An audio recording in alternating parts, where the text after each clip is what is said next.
Hallo und herzlich willkommen bei Sugar Princess.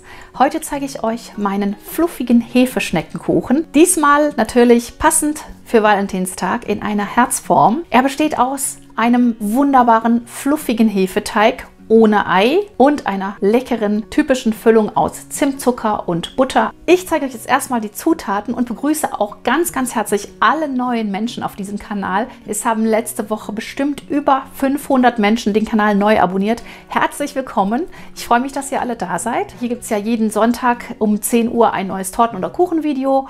Und ihr findet mich auch auf Instagram. Dort zeige ich ganz viel Backstage von unserer Großfamilie.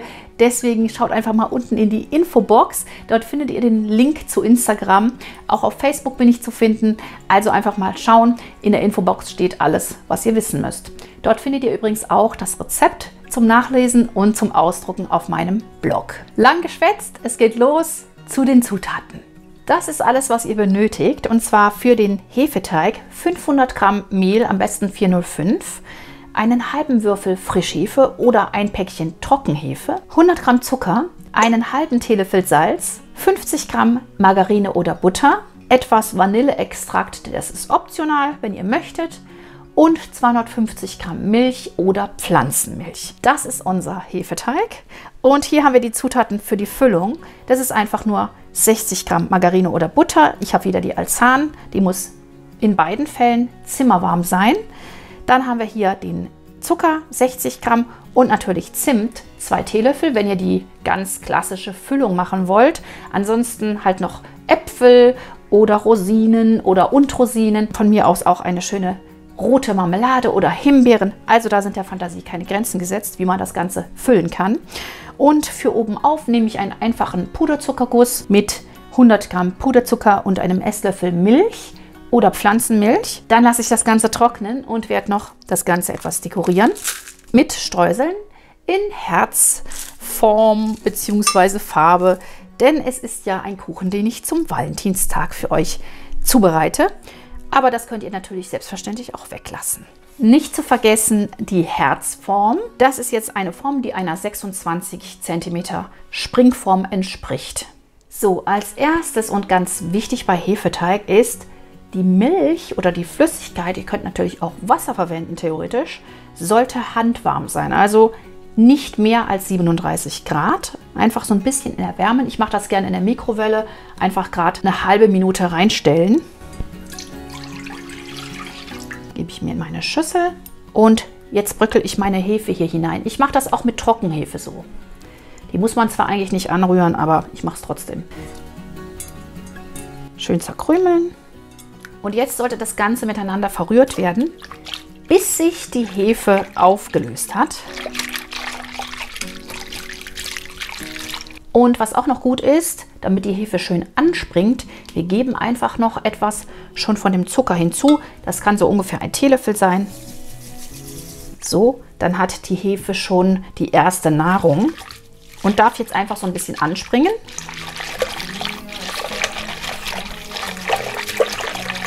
Die so verrührte Hefe darf jetzt einfach ein bisschen stehen, so 10 Minuten ungefähr. In der Zeit kann ich mir schon mal die Küchenmaschine hinräumen. Und dann kann ich die restlichen Zutaten wie das Mehl, die Butter, den Extrakt, wenn ich möchte, und das Salz hinzugeben. Das Salz sollte nie direkt auf die Hefe gegeben werden. Das stört die Hefe und sie wird nicht so gut aufgehen. Jetzt kommt hier der Zucker hinzu, das Mehl und die möglichst wirklich weiche Butter. Die habe ich jetzt schon länger draußen stehen gehabt.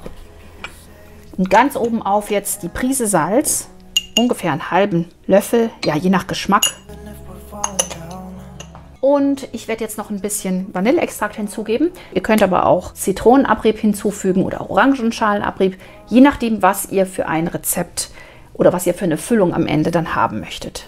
Einfach gerade so ein bisschen. Und das Ganze wird jetzt verknetet, ungefähr 10 Minuten.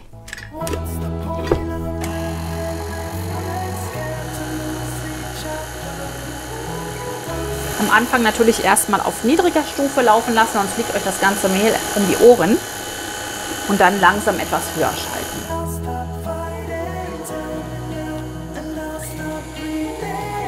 So, bei mir steht das jetzt auf Stufe zwischen 2 und 4. Und ihr seht, der Teig beginnt sich auch vom Schüsselrand zu lösen. Also da ist es ein Zeichen, dass er wirklich sehr gut abgemessen ist, dass alles zusammenpasst. Und ich warte jetzt einfach nur noch, bis das Ganze sich wirklich schön zu einem Klumpen formt und dann stelle ich aus und knete nochmal per Hand nach.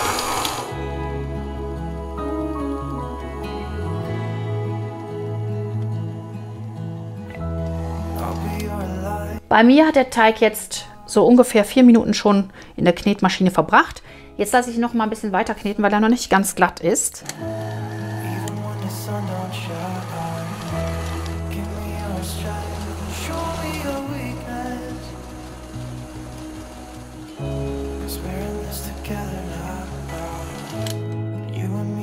Zehn Minuten später ist der Teig schön geschmeidig und ich kann ihn von dem Haken hier ablösen. Und das merkt man auch schon, wenn er so schön abgeht, so in Klumpen, dann ist er richtig schön lange geknetet. Da bleibt dann auch kaum noch Rest hängen und man kann ihn auch noch mal so ein bisschen ziehen und dann prüfen und vielleicht auch noch mal per Hand durchkneten. Das mache ich auch sehr gerne, damit man einfach das richtige Gefühl hat. Wenn man viele Hefeteige gemacht hat, dann weiß man, wie er sich anfühlen muss, damit er einfach richtig gut ist. Und genau das werde ich jetzt auch noch mal machen. Ich knete ihn noch mal auf der Arbeitsfläche durch, dann kommt er wieder in die Schüssel und darf erstmal eine Runde gehen. Dazu ein ganz klein wenig, nur so ein Hauch Mehl auf die Arbeitsfläche geben. Den Teig mit einer Teigkarte aus der Schüssel schaben.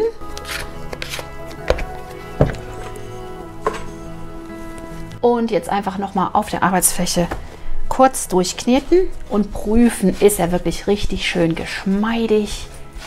Und ja, ich merke es schon.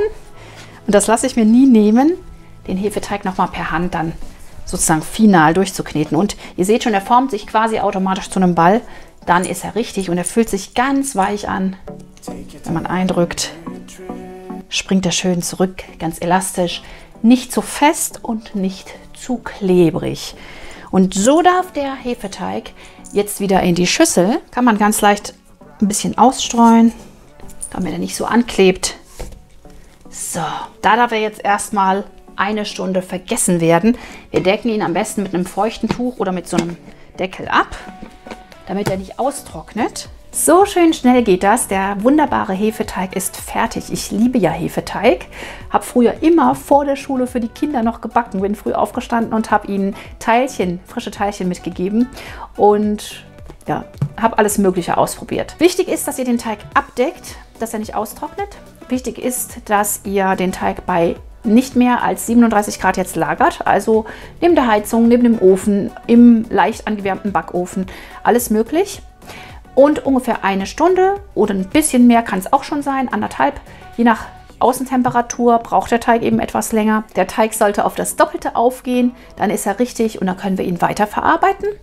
Ja, und alle wichtigen Infos zum Thema Hefeteig schreibe ich euch auch nochmal in die Infobox bzw. auf meinen Blog. Ich verlinke euch auch nochmal ein Video dazu. Ich habe nämlich schon ein Grundlagenvideo zum Thema Hefeteig gemacht. Ja, und jetzt ab unter die Bettdecke, lieber Teig, geh schön auf. Einfach in der Zwischenzeit vergessen, was anderes machen und dann klappt es auch. Bis gleich. So, die Wartezeit ist vorüber. Bei mir sind 1,5 Stunden vergangen. Ich habe in der Zwischenzeit die Küche aufgeräumt und gegessen mit den Kindern. Dadurch, dass nur ein halber Würfel Hefe drin ist im Teig, dauert das Ganze auch etwas länger und natürlich je nach Raumtemperatur. Genau, wir können uns jetzt diesen wunderbaren Hefeteig auf die Arbeitsfläche geben und ausrollen, und zwar zu einem Rechteck. So, ein ganz bisschen Mehl auf die Fläche geben und den schön aufgegangenen Teig jetzt auf die Fläche geben.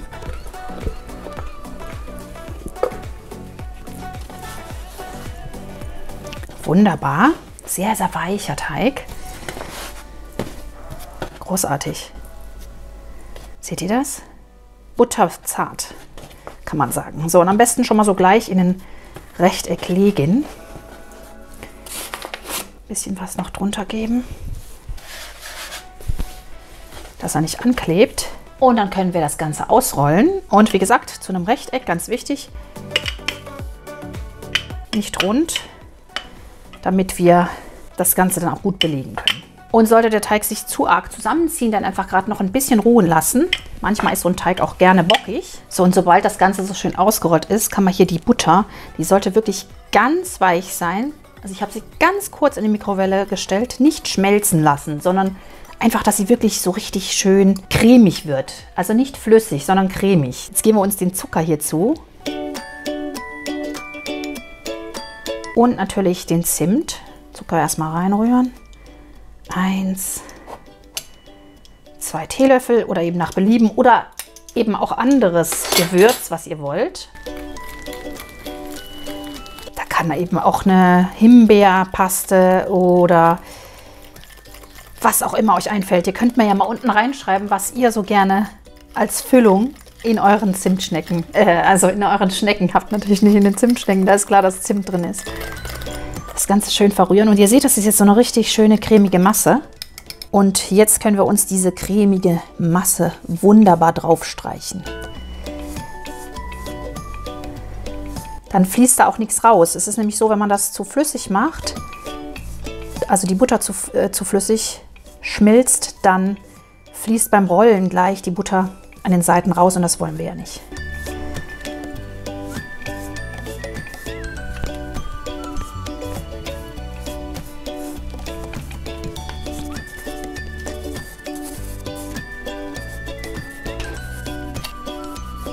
Alles schön gleichmäßig verstreichen. Und ruhig bis zum Rand gehen. Es duftet auf jeden Fall schon mal wahnsinnig lecker. Also die Maße dieses Rechtecks sind ungefähr 30 mal 42 in etwa. Oder 30 mal 40 könnt ihr euch vielleicht besser merken. Und jetzt wird das Ganze einfach von der langen Seite, also von dieser Seite her, aufgerollt.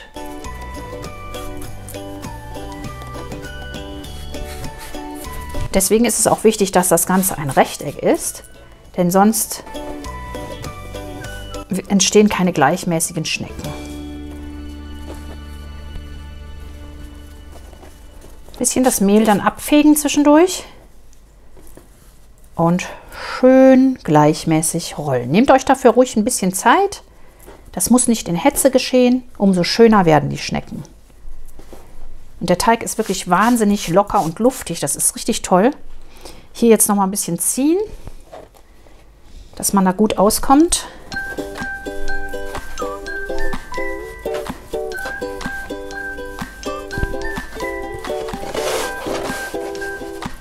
Mehl abfegen. Das Ganze noch mal richten. Und jetzt können wir uns die Teile schneiden und das Ganze gleich in unsere Form setzen. Die Form habe ich mir bereits gefettet. Werde jetzt einfach 16 Teile schneiden mit einem scharfen Messer.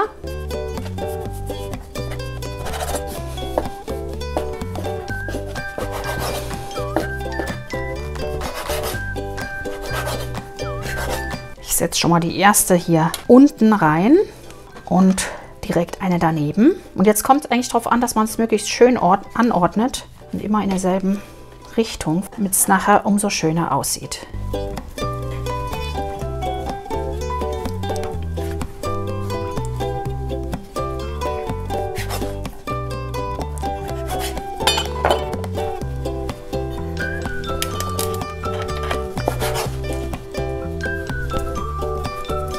So eine kleine kann man gut hier unten in die Herzmitte setzen. Jetzt haben wir noch die andere Seite. Wieder durchschneiden in der Mitte.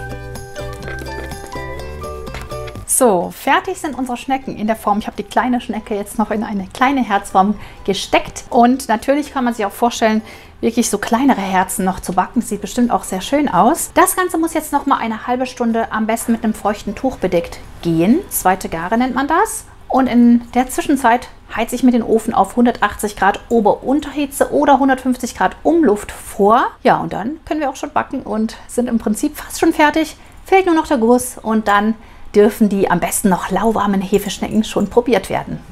Während der Ofen jetzt vorheizt, können wir uns schon mal den Guss für später anrühren. Der sollte dann nur abgedeckt werden, damit er nicht austrocknet. Dazu einfach den Puderzucker, entweder gesiebt oder wenn er nicht so arg klumpig ist, kann man es auch so machen, ein bisschen auflockern, mit der Pflanzenmilch verrühren. Und ich gebe jetzt erstmal so einen Esslöffel hinein und guck mal, wie sich das Ganze macht.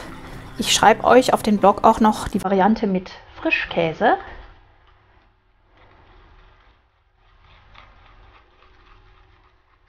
Es wird wahrscheinlich ein bisschen zu dick, wie es aussieht.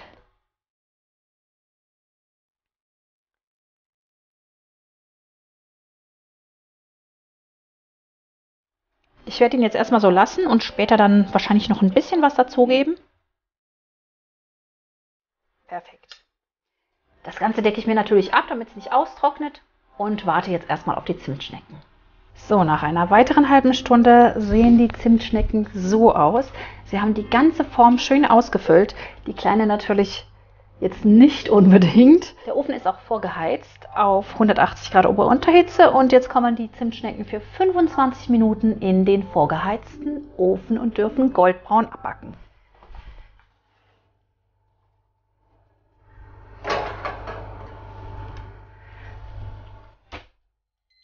Es fängt wahnsinnig lecker an zu duften und ihr seht, wie die Hefeschnecken jetzt wunderschön aufgehen.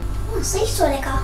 Riecht lecker, gell? Ja. Noch ein bisschen, dann sind sie fertig. Also ihr seht, die Zimtschnecken sind ganz schön dunkel schon geworden und sie kommen so ein bisschen oben raus, aus der Form drückt raus, einfach weil sie noch so stark aufgehen. Das heißt, ich werde beim nächsten Mal einfach noch 2 rausnehmen aus der Form und einfach nur wirklich diese 14 Stück dort reinstellen, damit sie ein bisschen Platz haben und dass das Ganze nicht so nach oben rausgeht, sondern wirklich zusammenwächst. Also das könnt ihr dann zu Hause noch besser machen als ich jetzt und vielleicht die 2, die man rausnimmt, dann in die kleine Form setzen. Dann hat man noch einen kleinen Herzschneckenkuchen dazu. So, 25 Minuten sind vergangen. Es ist alles wunderschön goldbraun geworden. Ich hole den Kuchen jetzt raus.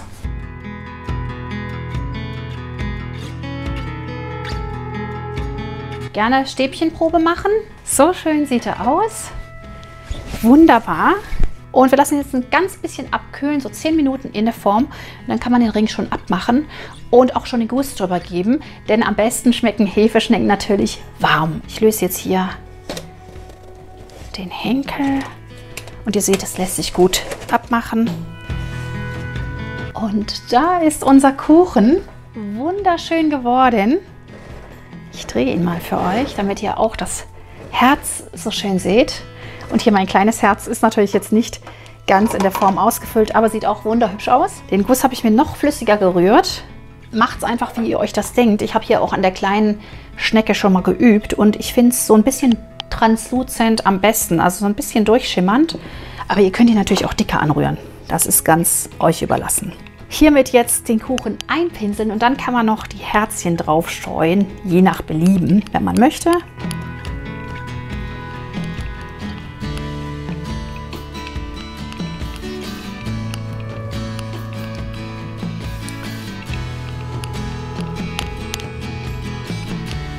Ich finde, der Guss gibt dem Ganzen dann noch wirklich das Tüpfelchen. Es ist einfach wahnsinnig schön.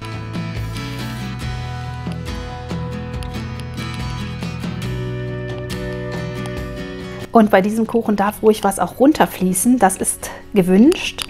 Es soll ein bisschen rustikal aussehen. Nicht so ganz perfekt.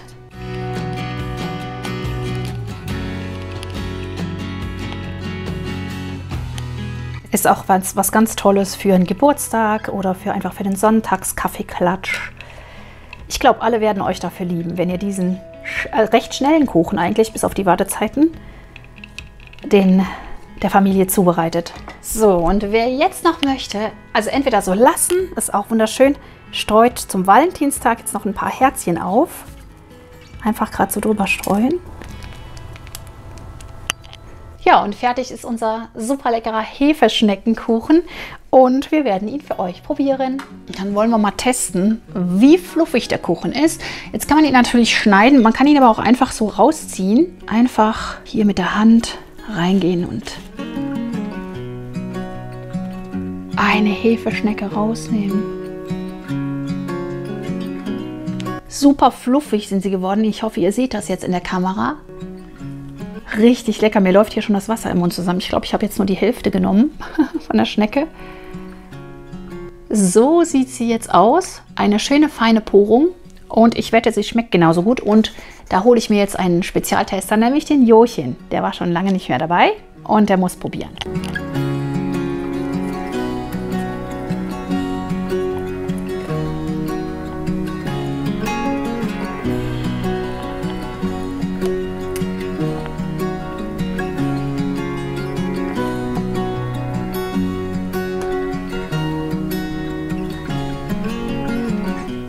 Sollen wir probieren, Jochen? Du freust dich bestimmt, ne? Es hat auch schon so geduftet im Haus. Also einfach, lange Rede, kurzer Sinn, reinhauen.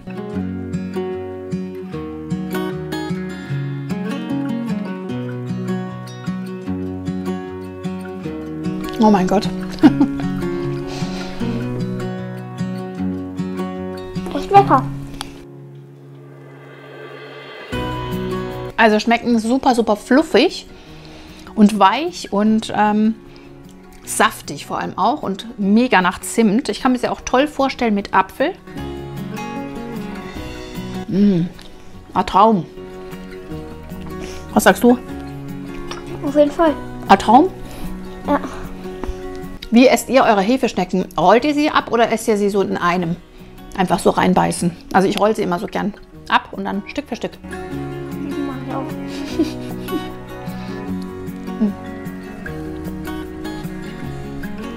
Das war der fluffige Hefeschneckenkuchen, besonders schön in einer Herzform für den Valentinstag geeignet, aber auch für jeden anderen Anlass, fürs Sonntagsfrühstück, für den Sonntagnachmittag, für einen Geburtstag oder einfach mal so, wenn man einfach down ist und sich was Schönes gönnen möchte. Es ist ein schnelles Rezept und ihr habt die Zutaten garantiert zu Hause. Wenn euch das Video gefallen hat, dann hinterlasst mir bitte gerne eine positive Bewertung. Abonniert den Kanal, falls ihr es noch nicht getan habt. Drückt dabei auch die kleine Glocke, dann bekommt ihr alle Benachrichtigungen, wenn ein neues Video hochgeladen wird. Und ihr könnt das Video auch teilen. Auch hier unten ist der Teilen-Button und da kann man es per WhatsApp verschicken oder per Instagram oder per Facebook, was auch immer. Da könnt ihr auswählen. Und das Video dann ganz einfach mit euren Freundinnen und Freunden oder in euren Gruppen teilen. Wir sehen uns nächste Woche hier wieder. Ich freue mich schon auf euch. Ihr könnt mir auch gerne noch mal reinschreiben, was wollt ihr als nächstes sehen?